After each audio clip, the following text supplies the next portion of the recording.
It was a Saturday night. My friends and I were getting ready to go see the opening act at a local bar's music night. We lost track of time and realized we needed to leave right away so we wouldn't miss it. I hurried and gathered my wallet and keys, and we rushed out of the house and got into my car. Luckily, we got to the bar just in time to see the show. After a few drinks, I patted my pockets down, and to my surprise, I couldn't feel my phone. I checked every pocket and asked all my friends if they had seen it, but it didn't turn up. They helped me search the bar around all the tables and areas that we'd been. Eventually, we gave up and tried calling it on one of my friends' phones. After 2 rings, someone answered the phone. "Hello?" I said. They didn't speak, but we could hear them breathing on the other line. After a few seconds, I started to speak again, but they immediately hung up. I was frustrated that someone had stolen my phone, but I figured I'd take care of it tomorrow, as it was getting late and there was nothing I could really do about it right now. About an hour later, we left the bar, and I dropped my friends off at their homes and started heading back to my house. During the drive, I was running through my memory of the last time I had my phone on me. As I was pulling into the driveway, I came to the conclusion that the last time I remember having my phone was on the bed while I was getting ready to leave. The more I thought about it, the more I started to get creeped out as I was getting out of my car. I went to the front door and unlocked it and walked inside cautiously. I slowly made my way over to the bedroom and turned on the lights. Sure enough, my phone was sitting right there on the bed where I thought I had left it. I searched the whole house to find any trace of someone having been there, but I couldn't find anything at all. That night I had trouble sleeping, as every little noise made me uneasy. I told my friends about it the next day, and they all agreed it was creepy. We also ended up agreeing that calling the cops probably wouldn't lead to anything, so we ended up leaving it at that. Nothing else ever happened in the following years, but it still keeps me up sometimes thinking about what really happened with my phone that night.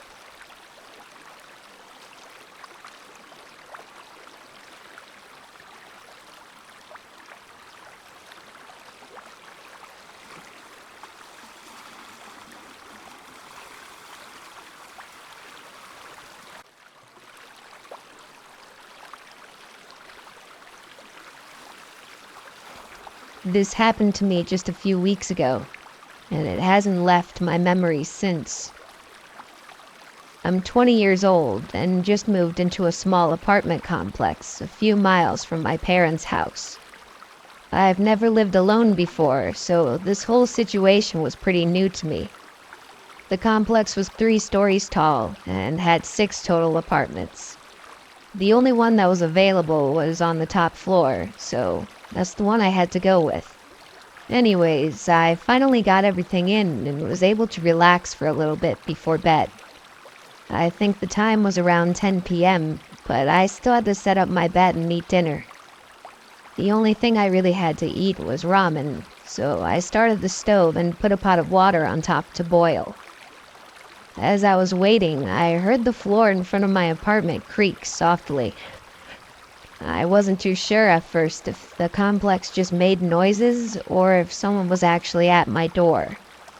Either way, I figured I should just check in case someone was there. I opened the door slowly. "Hello?"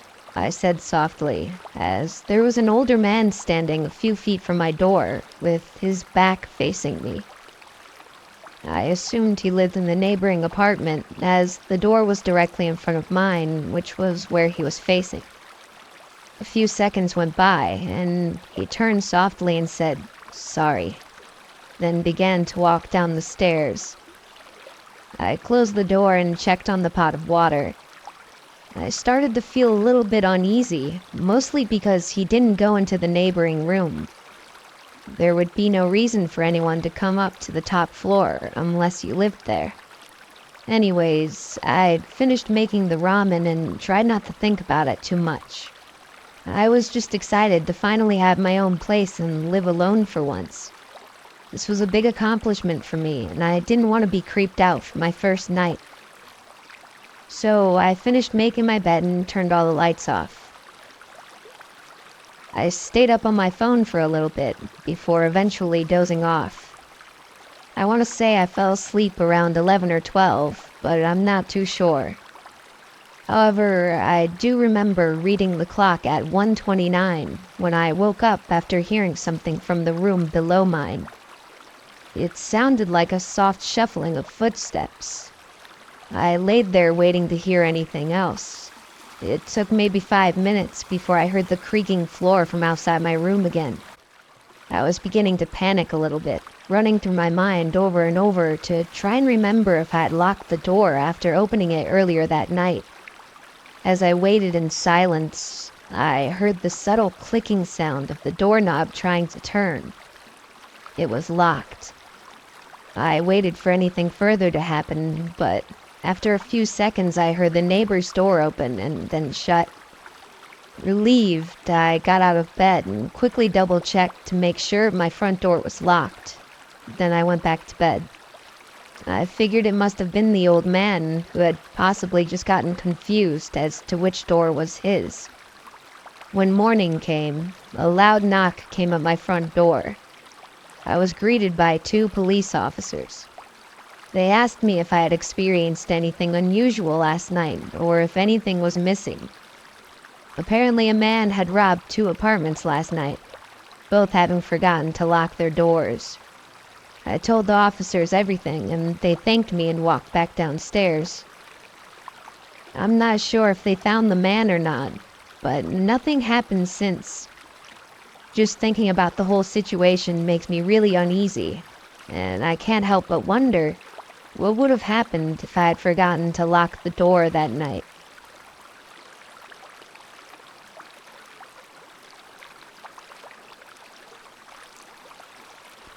When I was a kid, around 10 or 11 years old, my house was on the end of a low-traffic neighborhood road that ran up against a large forest.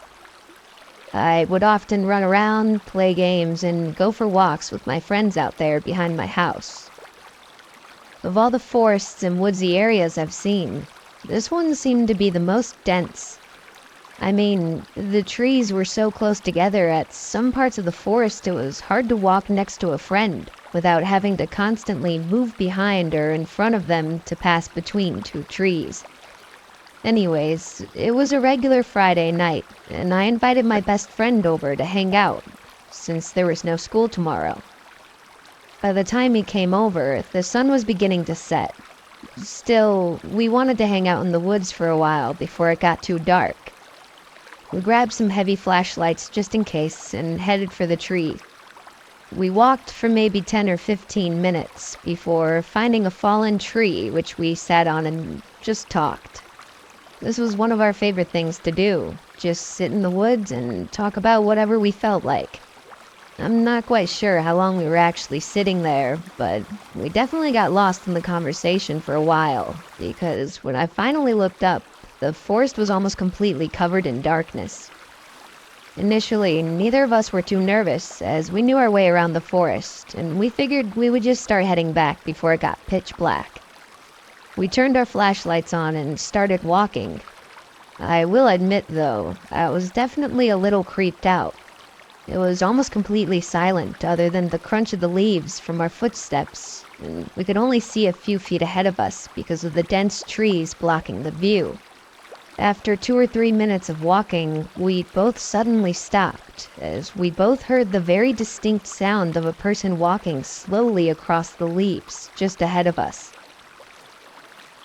They must have been behind some trees, just 15 to 20 feet in front of where we were standing.